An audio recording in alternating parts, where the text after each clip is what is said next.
ഓ എൻ്റെ ഈശോയെ, എൻ്റെ പാപങ്ങൾ എന്നോട് ക്ഷമിക്കണമേ. എൻ്റെ മാതാപിതാക്കൾ ചെയ്ത പാപങ്ങൾ ക്ഷമിക്കണമേ. എൻ്റെ കുടുംബാംഗങ്ങൾ ചെയ്ത പാപങ്ങൾ ക്ഷമിക്കണമേ. എൻ്റെ പൂർവികർ ചെയ്ത പാപങ്ങൾ ക്ഷമിക്കണമേ. നരകാഗ്നിയിൽ നിന്നും ഞങ്ങളെ രക്ഷിക്കണമേ. എല്ലാ ആത്മാക്കളെയും, പ്രത്യേകിച്ച് അങ്ങേ സഹായം ഏറ്റവും കൂടുതൽ ആവശ്യമുള്ള ശുദ്ധീകരണ സ്ഥലത്തിലെ ആത്മാക്കളെ സ്വർഗത്തിലേക്ക് ആനയിക്കണമേ.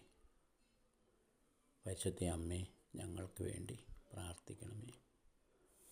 വിശുദ്ധ യോസേപ്പ് പിതാവേ, ഞങ്ങൾക്ക് വേണ്ടി അപേക്ഷിക്കണമേ. സകല വിശുദ്ധന്മാരെ ഞങ്ങൾക്ക് വേണ്ടി പ്രാർത്ഥിക്കണമേ. സകല മാലാഖമാരെ ഞങ്ങൾക്ക് വേണ്ടി പ്രാർത്ഥിക്കണമേ. ശുദ്ധീകരണ സ്ഥലത്തിലെ ആത്മാക്കളെ ഞങ്ങൾക്ക് വേണ്ടി പ്രാർത്ഥിക്കണമേ. കുഞ്ഞു പൈതങ്ങളെ ഞങ്ങൾക്ക് വേണ്ടി പ്രാർത്ഥിക്കണമേ. മുഖ്യദൂതനായ വിശുദ്ധ മിഖായേൽ മാലാഖയെ ഞങ്ങൾക്ക് വേണ്ടി പ്രാർത്ഥിക്കുകയും ഞങ്ങളെ എല്ലാവിധ ആപത്തുകളിൽ നിന്നും, അപകടങ്ങളിൽ നിന്നും, പൈശാചിക പീഡകളിൽ നിന്നും കാത്തുരക്ഷിക്കുകയും ചെയ്യണമേ. ആമേൻ.